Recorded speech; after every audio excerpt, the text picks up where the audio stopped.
to the preventive medicine basic course at Fort Sam Houston, Texas, during which they taught us things that you never learned in medical school, and certainly no internist is properly taught, about how to prevent illness, with the dignity that preventing illness is far better than having to treat it.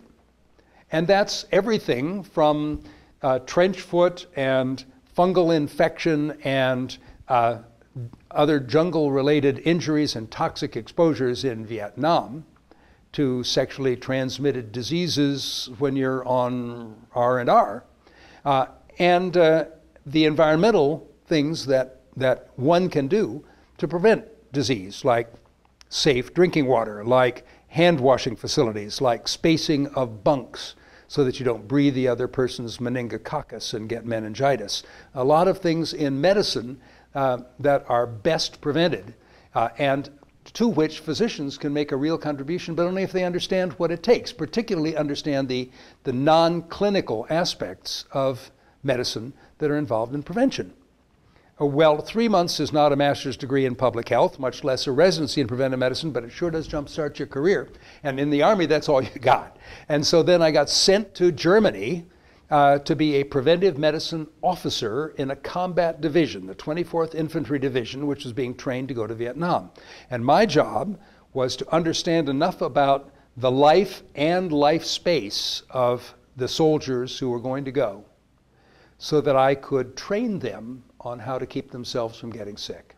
That was my job, to put together the training programs and to sell prevention. Now, selling prevention to an 18-year-old boy who's going to go out there and fight and kill is not an easy job.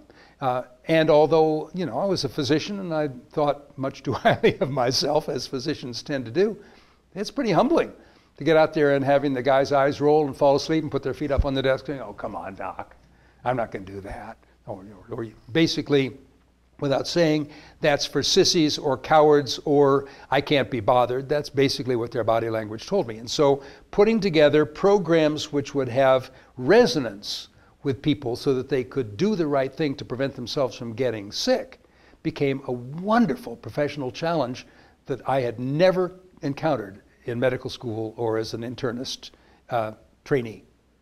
But I sure learned it.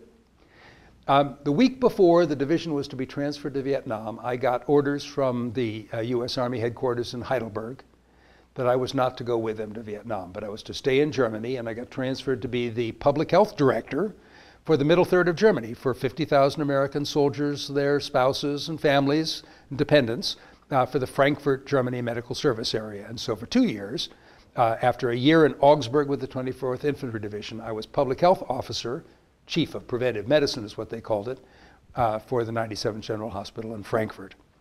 Being a preventive medicine officer for the middle third of Germany was basically the job of running a health department, a public health department. But remember, I'd only had 1 year of postgraduate medical education, that as an internist and an intern in internal medicine at that. So I had, and then this 3-month wonder program.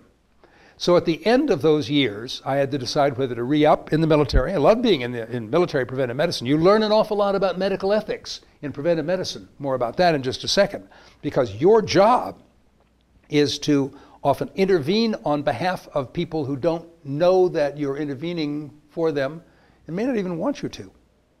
So understanding the ethics and politics of social change as it relates to health is part and parcel of what being a public health person was all about. And I knew that I had no training in that area at all. So I decided to go back and get a master's degree in public health. And maybe even a residency training in preventive medicine. I went to my mentor from Yale, who by then was professor of medicine at Oxford, and he said, "Good for you, that's what you should do, and go to Harvard."